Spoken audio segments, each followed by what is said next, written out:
What's going on, y'all? Thanks for checking in with Callie. Please like, subscribe if you haven't. So, the Clippers take game one. I was hoping they definitely wouldn't be the first home team to lose because every other home team in the playoffs won. So I was definitely hoping that pressure wouldn't get to the Clippers, but they found a way to win, and they really won in very good fashion. The score really doesn't tell you or dictate how the game was. They was up by 29 points in this game. They really came out to play. James Harden, shout out to him. I mean, he was actually the best player on the floor. I personally thought that Paul George really had the advantage, the best matchup in the game because, they would switch off between Luka and, Kyrie on Paul George. And to me, Paul George should definitely cook both of those players. And he played fairly well for the most part. I just thought that he could have been a little more aggressive. When you have Kyrie on you or Gafford or whoever, you got to go at them, especially when Kyrie is guarding you. You got to go to the paint and be more aggressive. Now, I know he went up for 2 posterized dunks and got rejected. I don't know if he thinks this is the Indiana Pacer days or not. But somebody ought to tell him, he doesn't have an Indiana Pacers jersey on. He has a Clippers jersey on. But he played, fairly well for the most part. But he can definitely tune up his shooting a little bit. His shot taking, I should say, a little bit more. Some of the shots that he takes, I just find it to be very questionable. And when you got somebody smaller on you, you got to go at them and attack the basket and draw fouls. That's what it's going to take to beat a team like this, especially if Kawhi misses more time. But either way, James Harden was the best player on the floor, 28 and 8. James Harden came out cooking. The first half he had like 20 points. Even Terrence Mann had 13 and 9. That was huge. And Zubac really was the unsung hero with 20 and 15. I think that really, helped the Clippers, break the lead open even more and have a bigger lead. Because when they get contributions like that from Zubac, I would say they definitely are unbeatable. Really, because Zubac doesn't give you games like that except maybe once every lunar eclipse.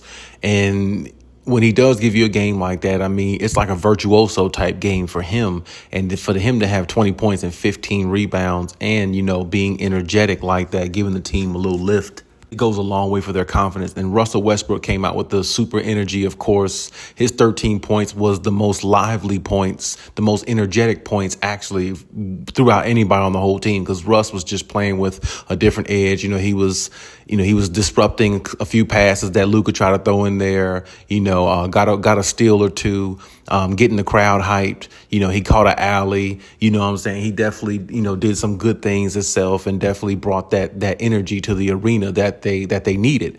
And I have to say, I was shocked that James Harden played that good. I have to admit, I really am.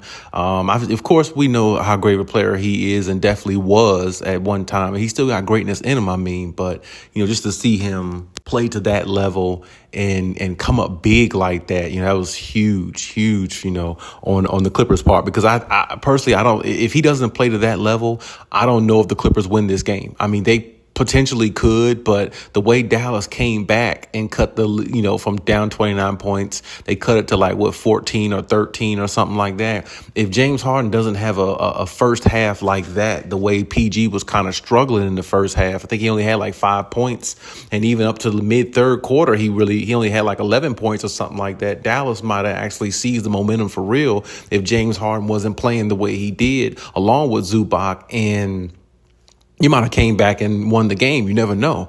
But, definitely shout out to James Harden for playing that good. And that's the thing with James Harden. He has moments where he can do that still. And on this team, he's really only asked to do it at times because I don't know or I don't believe Paul George will struggle the way he did this game, going to the next game, taking 20 shots just to score 20 plus points, just to score 22 points. I don't think Paul George will do that next game because honestly, they have no matchup for Paul George. They really don't. So, honestly, Paul George should cook this whole series, I expect, because it's not like anybody on the Dallas Mavericks can stop him. Honestly, if you ask me, they don't need Kawhi Leonard against this team the whole series, really, because like I said, when I look at Daniel Gafford and PJ Washington and people like that. The extra pickups that everybody's talking about, the Dallas Mavericks picked up, at the trade deadline and all that. These dudes come off teams like the Charlotte Hornets and teams like that and the Washington Wizards. These dudes ain't coming off no teams that's won,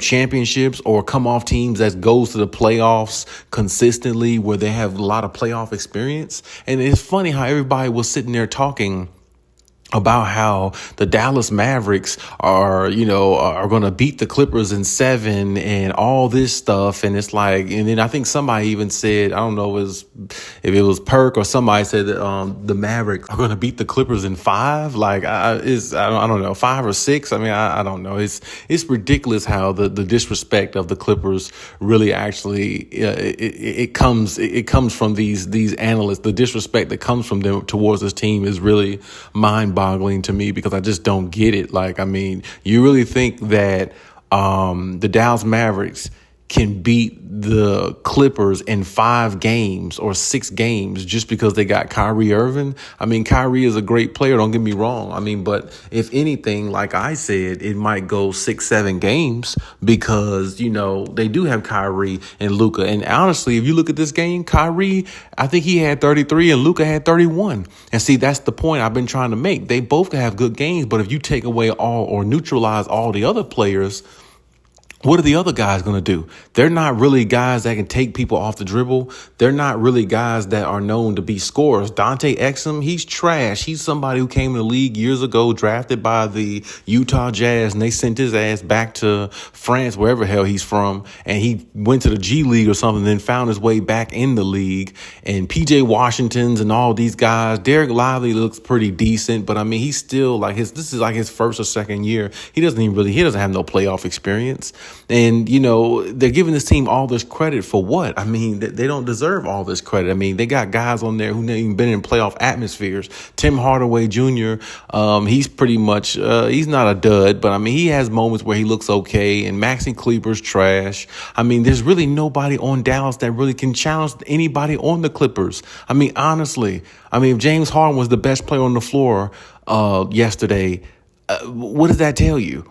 I mean, that's no knock on James Harden, but I mean, Paul George didn't even have to have a great game, in which he really didn't because he shot piss poor, really.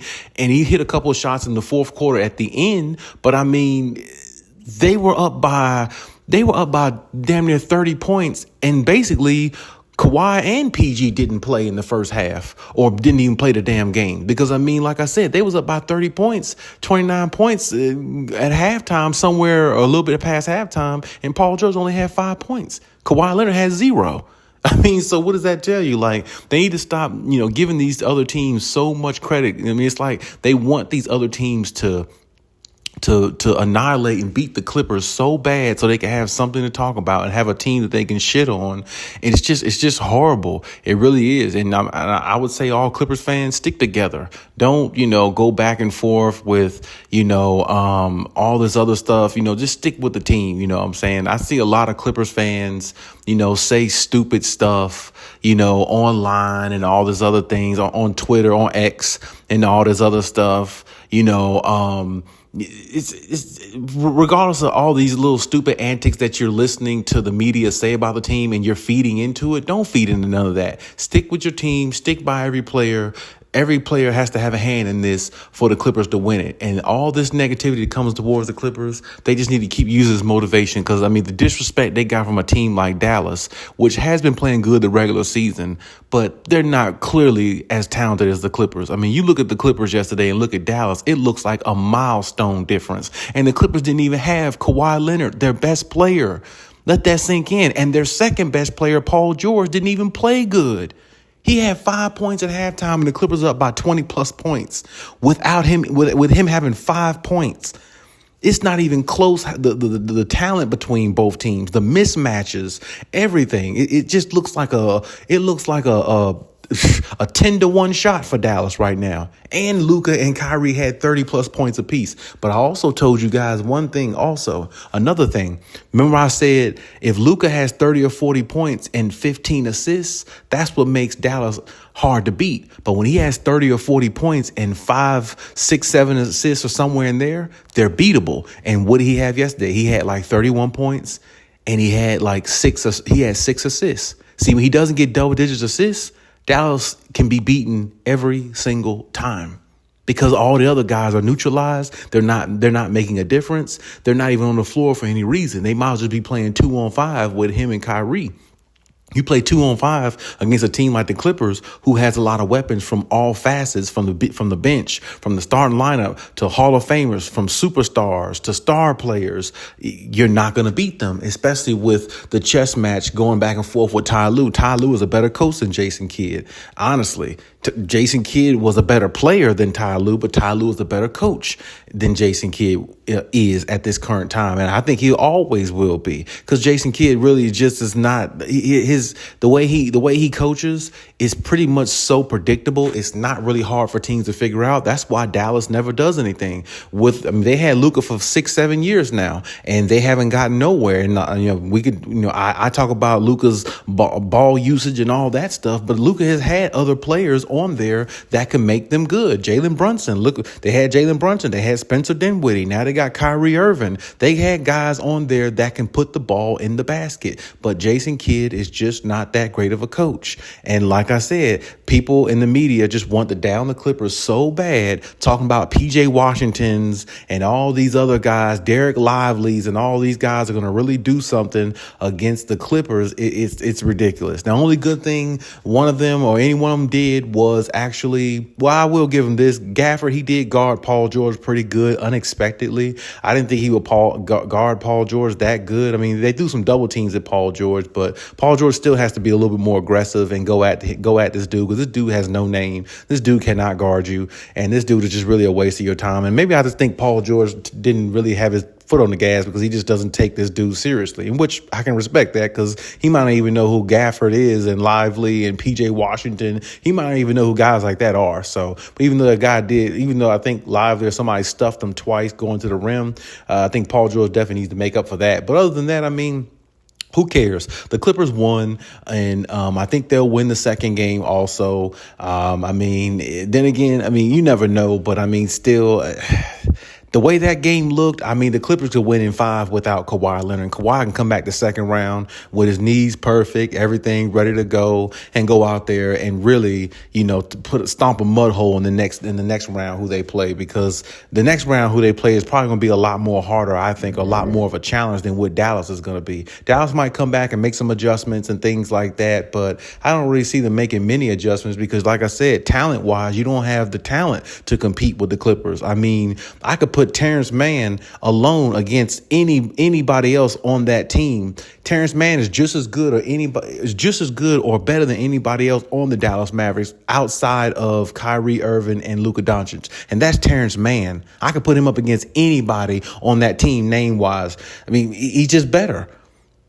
It's just like, that's what I'm saying. The talent is such a gap between the talent between both teams. I don't even understand how they're even saying that Dallas Mavericks even got a chance.